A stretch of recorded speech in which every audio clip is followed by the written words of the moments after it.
Magandang tanghali, nagbabalik ang PTV Newsbreak. Bukod sa iligal na droga, ipinangako rin ni Pangulong Rodrigo Duterte na target niyang kanyang pamahalaan na magkaroon ng permanenteng kapayapaan sa Mindanao.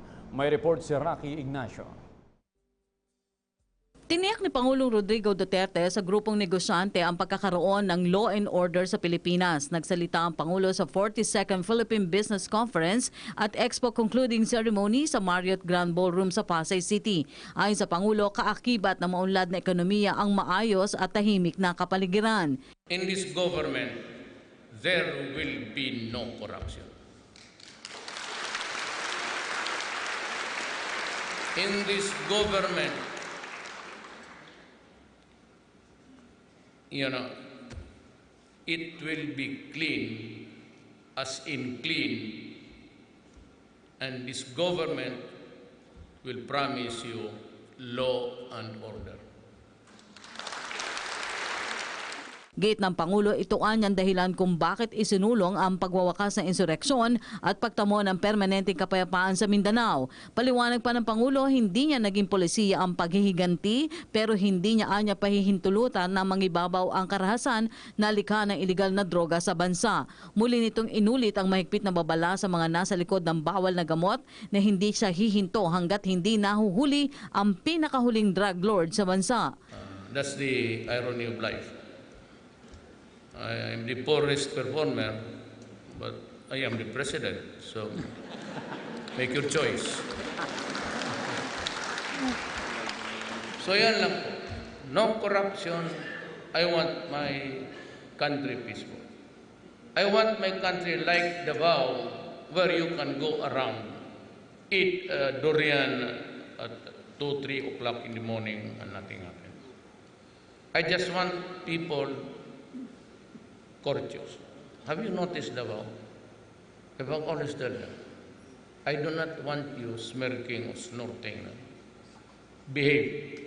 Formal na rin sinaksihan ni Pangulong Duterte ang turnover ng ASEAN Business Advisory Council flag mula sa Laos sa Pilipinas. Ang Pilipinas ang host ng 2017 ASEAN Summit. May tema na Giant Steps 2016 and Beyond. Layunin nitong palakasin ang mekanismo ng economic agenda ng Pilipinas para tiyakin ang kaunlaran sa Asian region. Sabi ng Pangulo, makakaasa ang business community ng malinis na pamahalaan malayo sa korupsyon at katiwalian.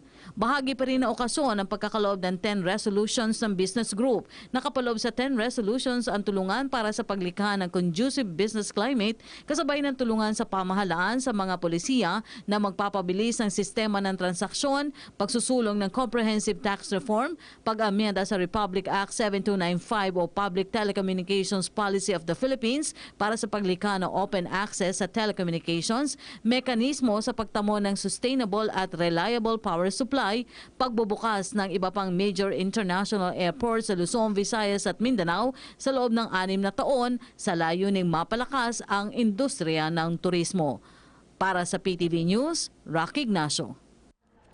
Sa iba pang balita, paglalayag ng mga sasakyang pandagat sa mga lugar na nasa ilalim ng public storm warning signal, ipinatigil na ng Philippine Coast Guard dahil sa bagyong Karen. May report si Trixie Hipolito. Trixie, magandang tanghali sa iyo. Magandang tanghali, Audrey. Mahigpit nang ipinagbabawal ang paglalayag ng mga sasakyan pandagat sa mga lugar na nasa ilalim ng public storm signal. Ayon kay Philippine Coast Guard spokesperson Commander Armand Balilio, ang mga sasakyang pandagat galing Sorsogon ay hindi na pinatatawid patungong Allen Samar. Dahil dito, aabot na anya sa mahigit 100 mga pasahero ang sa Bicol Region bunsod ng sama ng panahon na dulot ng Tropical Storm Karen. Partikular na hinahagupit ngayon ng malakas na pag-ulan ang lalawigan ng Catanduanes at iba pang bahagi ng Bicol Region. Samantala, kanselado na ang 2 flight ng Cebu Pacific dahil sa sama ng panahon. Sa abiso ng Manila International Airport Authority, kanselado na ang biyahe ng Flight 5J821 at 822 Manila to Virac to Manila. Ayon sa MIAA, ito ay dahil sa hindi magandang panahon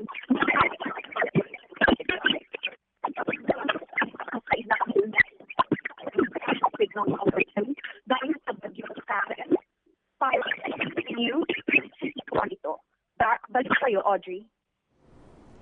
Maraming salamat, Trixie Hipolito. At yan po naman ang aming mga nakalap na balita at impormasyon para sa PTV Newsbreak. Ako po si Audrey Goriseta.